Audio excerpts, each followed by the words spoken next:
All right. Hey, everyone, let's jump into something that I know is on a lot of your minds, especially if you're active like me, recovering from injuries. Oh, yeah. Whether you're dealing with a nagging sprain right now or just trying to avoid ending up on the sidelines, this one's for you. We're going to uncover some seriously interesting stuff about how to bounce back. Yeah. And let me tell you, it's a lot more than just like icing it and watching Netflix. It's true. Most people, when they think about injury recovery, they're thinking rest, right? Right. But it's a lot more dynamic. We're going to actually walk you through this entire journey back to movement safely and effectively. I like that, a journey. So where does this journey begin? What are the milestones, those sorts of things? Think about it this way. Recovering from an injury isn't just about waiting for things to heal passively. Yeah. It's actually an active process with 4 distinct phases. Okay. We call them immediate recovery, reintroducing movement, rebuilding strength, and then finally returning to activity. 4 phases. I like it. All right, so let's start with that first one, immediate recovery. What's the top priority right after you twist an ankle or whatever the injury might be? I'm picturing like lots of ice, staying off my feet, but is that really the whole story? You're right about the ice, yeah. That classic RICE protocol, rest, ice, compression, elevation. That's definitely tried and true. Yeah. That's for taming those initial inflammation fires. Right. But here's the thing, complete immobility, like staying glued to the couch, that can actually backfire. Right, really? But isn't moving too soon a recipe for like making things worse? That's the misconception, right? Like, imagine this. When you stay completely still, the muscles around the injury, they start to stiffen up. Oh, okay. Circulation to the area takes a nosedive, and that can actually slow down healing. Wow, I had no idea. So even in those early stages, a little bit of movement is good. Absolutely. Think about it this way. Gentle movement, like ankle pumps, if you've got a foot injury, or cat-cow stretches for your back, Yeah. that acts like an internal massage. It keeps things moving, boosts circulation, and brings in those all-important nutrients that help your body repair itself. So we're talking baby steps here, right? No intense workouts while I'm icing. Exactly. Gentle, pain-free movement. That's what we're going for. Okay. Within a comfortable range. And your body will tell you when it's had enough. Right. So this initial phase, it's about protecting that injured area while still encouraging that natural healing process. Gotcha. Okay, I'm starting to see how this journey unfolds. So once I've mastered the art of, gentle movement, what's next? What's the next step in this recovery adventure? Then we move into phase 2, reintroducing movement. This is where we focus on mobilizing safely and reclaiming your full range of motion. All right, give me a visual. What would this actually look like? Okay, so imagine you've sprained your ankle. Yep. In this phase, you'd progress from those simple ankle pumps to doing like gentle calf stretches. Or if you're dealing with a shoulder issue, picture those pendulum swings. Just letting your arm dangle and gently swinging it back and forth. Right. It might seem simple, but it works wonders. Yeah. Prevents stiffness, boosts circulation, gets those joints moving freely again. Makes sense. So it's all about slowly easing back into that full range of motion. You got it. And this phase is also where we start to introduce the concept of isometric exercises. Isometric exercises. Now, those sound a little more intense. What are those exactly? Think of it as like stealth strength training. Yeah. You're contracting your muscles, but without actually moving the joint itself. Okay. So picture holding a wall, sitting, to work those quads, but without straining a knee injury. Gotcha. Or planking to strengthen your core and back safely. So it's about building strength without putting unnecessary stress on that recovering area. I like it. Exactly. And that sets the stage for the next phase, where things get a little bit more challenging, but still super controlled. Okay, I'm officially intrigued. What happens when we're ready to level up and enter this next phase of the journey? That's right. We enter phase 3, rebuilding strength. And now's the time to really focus on strengthening that injured area and all the muscles that support it. So is it time to break out the weights finally? Not so fast. We're still all about taking it slow and steady here. We'll start with like light weights or resistance bands, maybe even just your own body weight to begin with. Okay. Think exercises like single leg deadlifts for ankle or knee injuries. Yep. Or scapular push-ups for shoulder issues. I can picture those. Still controlled, but definitely a step up. What's the main focus here? Stability is key. We want to make sure those muscles are firing correctly and supporting that healing joint. Makes sense. Good form is crucial here. You don't want to undo all your hard work. And of course, listen to your body, back off if you feel any sharp pain. Right, no need to rush things. All right, so we've protected, we've mobilized, and now we're rebuilding. What's the final destination on this recovery journey? We arrive at phase 4, returning to activity.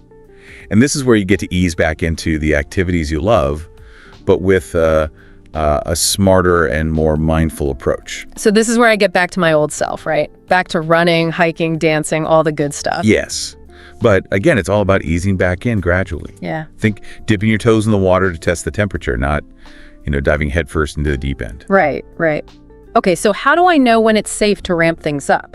What's the secret to this gradual return? One helpful guideline is what we call the 10% rule. Okay. So basically increase your workload, but no more than 10% each week. So, if you're running 10 miles a week before your injury, start with just 1 mile and gradually increase from there. Okay. And this slow and steady approach prevents you from overloading that recovering area. The 10% rule, I'm writing that down. And of course, paying attention to pain is crucial, right? Absolutely. Yeah. Some soreness is to be expected, especially as you increase your activity level. But sharp or lingering pain, that's your body's way of saying, hold up, we need to take it easy. Right. Learning to listen to those signals, that's one of the most valuable skills you can develop on this recovery journey. Some serious wisdom right there. Okay, so we've covered these 4 phases of injury recovery sort of in general. Right. But what about when it comes to specific injuries? I mean, is there anything unique about recovering from, say, a sprained ankle versus a sore back? You bring up a great point. Let's dive into some common injuries and how those 4 phases might actually look in practice. Okay, perfect. Because I know a lot of our listeners are probably dealing with a specific ache or pain. Yeah. And I'd love to give them some actionable strategies. Definitely. Let's start with one of the most common culprits. Ooh. The dreaded ankle sprain. Ah, the ankle sprain. Been there. All right, so walk us through it. In that initial phase, it's all about RICE and those gentle ankle pumps we talked about earlier. Yeah. Get that swelling down, keep things moving. Then, as you move into rebuilding strength, balance exercises become your new best friend. Okay. Imagine standing on one leg. Right. It strengthens those stabilizing muscles and preps you for those more dynamic movements. So even something as simple as standing on one leg can be a powerful recovery tool. Absolutely. And finally, when you're ready to return to activity, we'll gradually reintroduce, those running or jumping drills, Yeah. building up that intensity and impact over time. Now, what about knee pain? I hear from so many runners, especially, who are struggling with knee issues. Runner's knee, patellar tendonitis, the whole 9 yards. What's the strategy there? You're right. Knee pain, super common, especially among runners. In the initial phase, we want to avoid those high-impact activities, and keep things iced. Right. Then we shift our focus to strengthening those quads and glutes. Think exercises like step-ups and clamshells. They build that support system around the knee. And as you return to activity, we'll start with low-impact options like cycling or swimming before easing back into running. Smart approach. Now, let's talk lower back pain. It seems like everyone I know is battling a sore back these days. Lower back pain, yeah, definitely a widespread issue, and those 4 phases are just as crucial here. Initially, gentle stretches like cat-cow or child's pose can help ease tension and keep things moving. Right. Then we focus on building core strength. Those bird dogs and planks, your back's best friend. Yeah. And when you're ready to return to activity, we'll avoid heavy lifting until that core is rock solid and you can maintain proper bracing. Okay, taking notes. Now, this whole conversation is making me think about my own shoulder. Wow. I've had some rotator cuff issues in the past. What would recovery look like for something like that? Shoulder issues, those can be tricky. For something like a rotator cuff strain, we'd start with those gentle pendulum swings and scapular retractions to keep things moving. Then we'd progress to resistance band exercises, external rotations to build strength in those rotator cuff muscles. Okay. And finally, when it's time to return to activity, we'll slowly work our way up to overhead movements like presses or pull-ups, always emphasizing impeccable form. Gotcha. This is all fantastic stuff. Yeah. But let's be real, injury recovery isn't just about the physical side of things. There's a mental and emotional component too, right? You hit the nail on the head. Yeah. Feeling frustrated, impatient, a little defeated even, that's totally normal, especially if your injury is sidelining you from activities you love. Right. But just like with physical recovery, there are strategies for navigating that mental and emotional terrain too. So let's talk about those strategies then. What can people do to support their mental well-being during this process? One of the best things you can do is set realistic goals.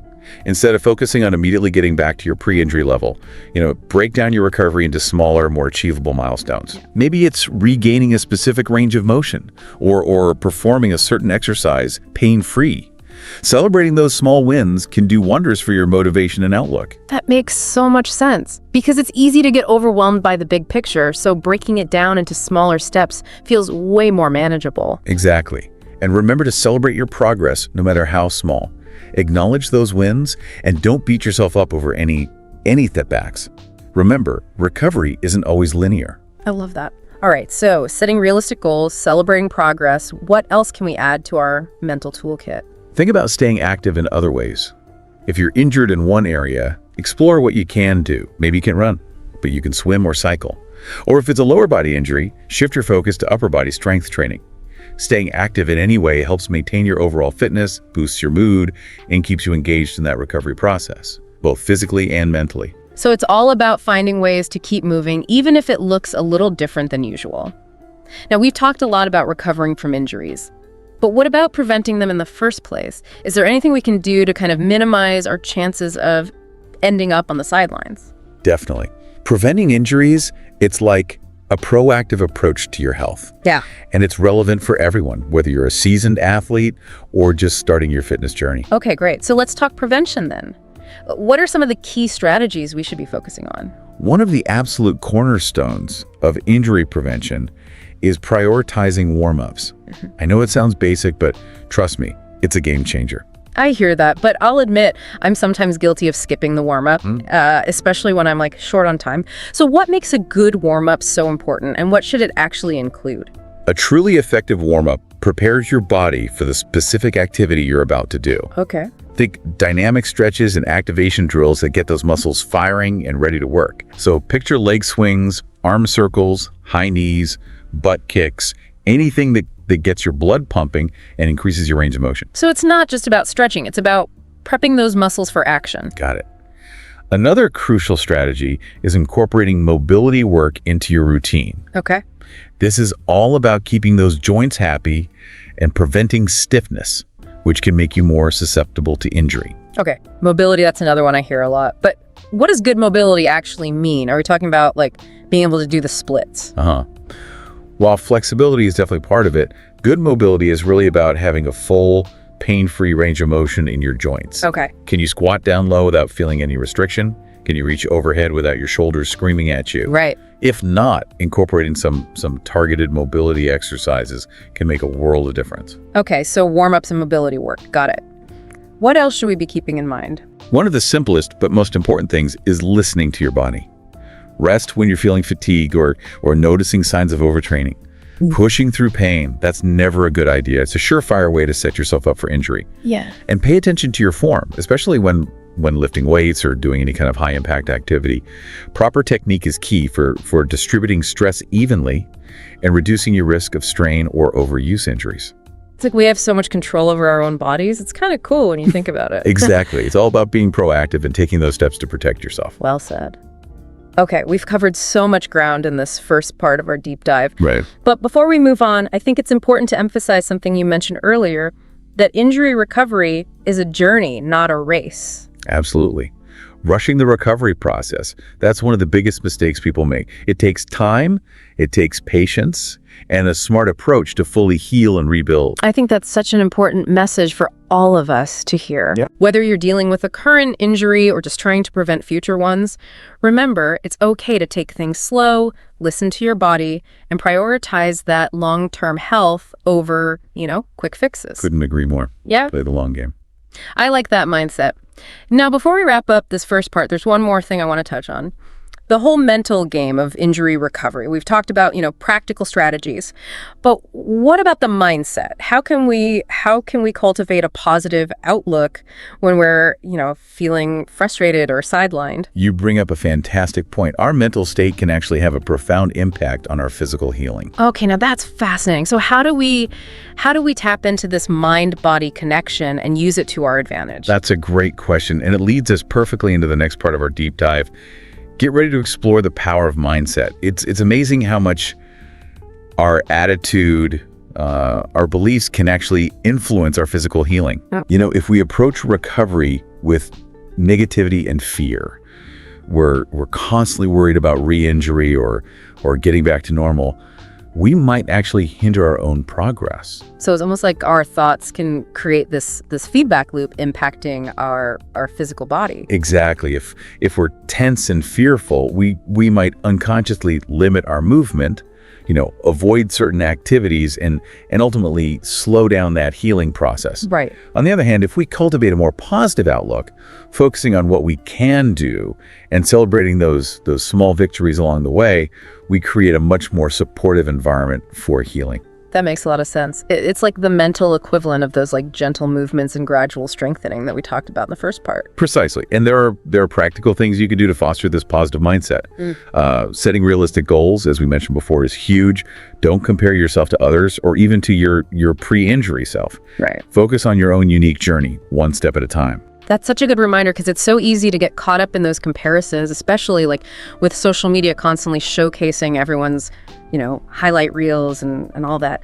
But focusing on our own progress, celebrating those little wins, I think that's where the real power lies. Absolutely. And don't underestimate the power of support either.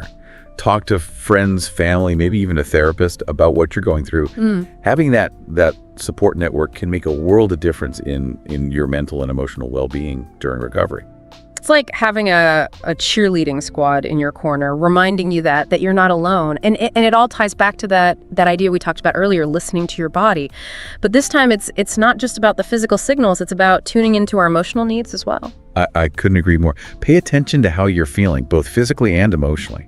And if you're feeling overwhelmed or stressed or anxious, it's okay to take a step back, prioritize rest, and seek support. It's like giving ourselves permission to be human, acknowledging that recovery isn't always linear and that setbacks are just a normal part of the process. Exactly. And remember, even though an injury can feel like a detour or a setback, it can also be an opportunity for growth. Oh, interesting. You might discover new activities you enjoy or gain a deeper understanding of your body and develop an even greater appreciation for the importance of movement and overall well-being. That's such a great way to reframe the experience. It's not just about getting back to where you were. It's about, using this as a chance to become even stronger and more resilient, both physically and mentally. Now, I know we touched on social media earlier and how it can sometimes, fuel those negative comparisons, but can it also be a helpful resource during recovery? Absolutely. It's all about using it mindfully. There's a wealth of valuable information out there from reputable fitness professionals and physical therapists sharing, evidence-based advice to online communities of people going through similar experiences, offering support and encouragement. It's like having a virtual support group, right at your fingertips. Exactly. And speaking of support, I think it's time we give our listeners a little pep talk as we move into the next part of our deep dive. What are some key takeaways we want them to remember as they navigate their own recovery journeys or even just try to stay injury-free? Okay, yeah. What are those golden nuggets of wisdom we want to leave them with? First and foremost, you are not alone. Yeah. Injuries are incredibly common, and there's a wealth of resources and support available to help you through the process. We've touched on some of them today, and we'll continue to explore more as we dive deeper. And as we've discussed, injury recovery is a journey, not a race. Be patient with yourself, celebrate those small victories, and focus on building a strong foundation for long-term health and well-being. Absolutely. And here's another key point. Knowledge is power.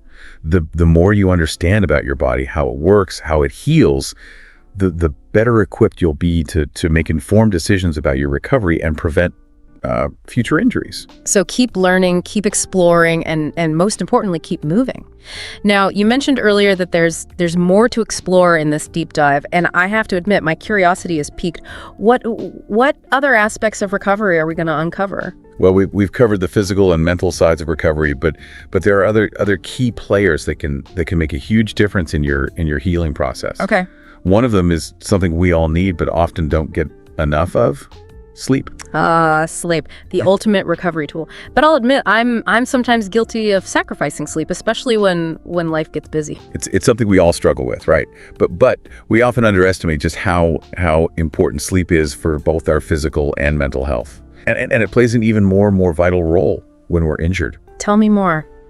How does sleep actually impact the healing process? I'm all ears. Think of it like this.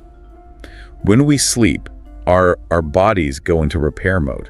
It's like a nightly construction crew gets to work, releasing hormones that promote tissue repair and muscle growth. So it's not just about feeling rested, it's about giving our bodies the time and space they need to actually like repair and rebuild those damaged tissues. Exactly. And sleep also helps regulate our immune system, which is essential for fighting off infection and inflammation, both of which can hinder the healing process. Wow, this is making me want to prioritize sleep a lot more. It's not just a luxury, it's essential for healing. I couldn't agree more. And it's not just about the quantity of sleep you get, but also the quality. Make sure you're creating a relaxing bedtime routine, minimizing screen time before bed, and creating a sleep environment that's cool, dark, and quiet. It's like creating the perfect sanctuary for your body to do its healing work. Now, while we're on the topic of creating a supportive environment for healing, let's talk about another key player.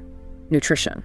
Yes. What we eat plays a huge role in our overall health, and it can significantly impact our recovery from injuries. You can't build a house without the right materials, right? And it's the same with our bodies. I love that analogy. So what are the building blocks we should be focusing on when it comes to eating for injury recovery? Well, first and foremost, remember that your body needs extra calories and nutrients when it's in healing mode. So don't be afraid to eat a bit more than usual and focus on nutrient-dense foods that give your body the tools it needs to repair and rebuild. Okay, permission to eat more. I like where this is going. But what exactly are these nutrient powerhouses we should be loading up on? Protein is your best friend when it comes to tissue repair. Think lean meats, fish, beans, lentils, tofu, all great sources. And don't forget about healthy fats. Things like avocados, nuts, and olive oil help reduce inflammation and support cell function. Okay, protein and healthy fats, got it. What about carbs? I know they sometimes get a bad rap, but I'm guessing they're important for energy, especially during recovery. You're right. Carbs are our body's primary fuel source, and we need them to power those workouts and our everyday activities. Focus on the good stuff. Complex carbs like whole grains, fruits, and vegetables. They provide sustained energy and fiber, which helps keep things moving smoothly. So it's all about choosing those high quality carbs that give us the energy we need without the sugar crash. Exactly. And of course, we can't forget about hydration. Water is essential for transporting nutrients, flushing out waste products, and basically keeping everything running smoothly. Right. Make sure you're drinking plenty of water throughout the day, especially if you're sweating a lot. It's like giving your body the ultimate internal shower, keeping everything clean and flowing. I love that image. Now, while these general nutrition guidelines are a great starting point, it's important to remember that everyone's needs are different. Factors like your age, activity level, and the type of injury you're recovering from can all play a role in what's best for you. That's a good point. So one size doesn't fit all when it comes to nutrition. What's the best way to figure out what's right for each individual? If you're unsure about your specific nutritional needs, it's always a good idea to consult with a registered dietitian or a sports nutritionist. They can help you create a personalized plan that supports your recovery and overall health goals. That's great advice. It's all about finding that personalized approach, whether it's nutrition or exercise or any aspect of recovery. Exactly. Now, I know we've covered a lot of ground in this second part of our deep dive, but there's one more fascinating area I want to explore. Yeah.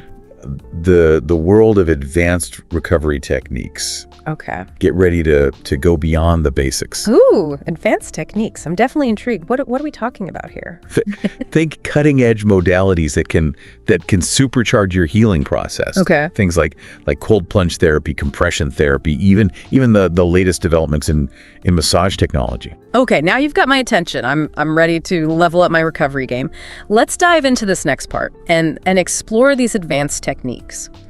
All right, welcome back to the final part of our deep dive into injury recovery. We've already covered so much, those 4 phases of healing, the power of mindset, sleep, nutrition. But as promised, we're about to take things to a whole new level, exploring the world of advanced recovery techniques. That's right. We're going beyond those basics and delving into some cutting-edge methods that can really help optimize your healing and get you back in the game faster. Okay, so what are some of these advanced techniques that have piqued your interest? Well, one that's been gaining a lot of traction lately is cold plunge therapy. Yeah? You might have heard of it as ice baths. Ice baths, yeah. I'll admit, the thought of plunging into, freezing cold water doesn't exactly sound like my idea of a good time. But if it can help me recover faster, I'm willing to give it a shot. So what's the science behind this chilly recovery method? It's actually quite fascinating. When you immerse yourself in cold water, even for a short period, it triggers this cascade of physiological responses. Your blood vessels constrict, which helps reduce swelling and inflammation. So it's like hitting the pause button on inflammation. I can see how that would be beneficial, especially in those early stages of recovery. Exactly. But here's the really interesting part. When you get out of that cold water, your blood vessels dilate, creating like a flushing effect. Okay. It helps clear out metabolic waste products and brings a fresh surge of oxygenated blood to your muscles. So it's like a reset button for your circulatory system, almost like a supercharged recovery process. That's a great way to put it. And there's growing evidence that cold plunge therapy can also help reduce delayed onset muscle soreness, that muscle stiffness you often feel a day or two after a tough workout. Okay, I'm definitely intrigued. Cold plunge therapy is going on my list to explore. What other advanced techniques are making waves in the recovery world? Another one that's gaining popularity is compression therapy. Okay. You've probably seen, athletes wearing those inflatable boots or sleeves. Yes. I've always wondered what those were all about. They look pretty high tech. What's the idea behind them? Compression therapy is all about applying pressure to specific areas of the body, which helps enhance circulation and reduce swelling. It's almost like a gentle massage for your muscles, helping to flush out waste products and bring in fresh nutrients. So it's kind of like giving your lymphatic system a little boost. I've heard that lymphatic drainage is super important for recovery. You're exactly right. And there's research showing that compression therapy can help reduce recovery time after intense workouts and even aid in the healing of injuries. It's amazing how much innovation is happening in the recovery space. It's like a whole new world of possibilities. It really is. And it's exciting to see how these advancements are helping people recover faster and more effectively. Now, speaking of innovation, what about things like massage guns and foam rolling? Are those considered advanced techniques, or are they more like recovery basics? I'd say they fall somewhere in between. They're definitely more accessible than something like cold plunge therapy. Right. But they can still be incredibly powerful tools for supporting recovery. I'm a big fan of foam rolling myself. Yeah. It's amazing how much tension you can release with a simple roller.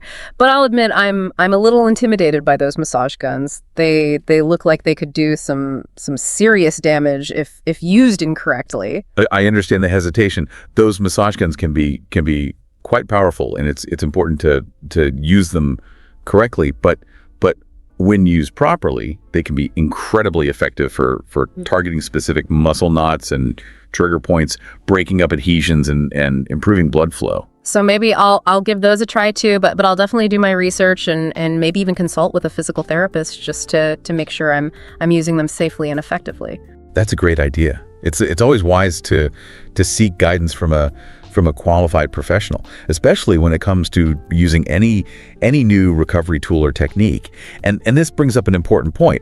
While these advanced techniques can be very beneficial, it's important to remember that they're not magic bullets. Right. So it's not about just, throwing every new gadget or technique at the problem, but about finding what works best for you and incorporating it into a holistic recovery plan. Exactly. These techniques should be seen as complements to those foundational principles we've already discussed. Yeah. The rest, gradual movement, proper nutrition, and a positive mindset. It's like building a personalized recovery toolkit, and each of us gets to choose the tools that best fit our needs and preferences. I love that analogy. And remember, the most important tool in your recovery toolkit is your own body awareness. Pay attention to how you're feeling, what's working, what's not. Adjust your approach as needed. And don't hesitate to seek guidance from those qualified professionals along the way. Well, this has been such an incredible journey into the world of injury recovery. We've covered so much ground from the basics to the cutting edge, and I feel like I've learned so much valuable information. Me too. And I hope our listeners are walking away with that same sense of knowledge and empowerment. Well said. And remember, whether you're dealing with a current injury or working to prevent future ones, your body is incredibly resilient. With the right approach, time, and a little TLC, you can bounce back stronger than ever. Thanks for joining us on this deep dive into injury recovery. We'll see you on the next one.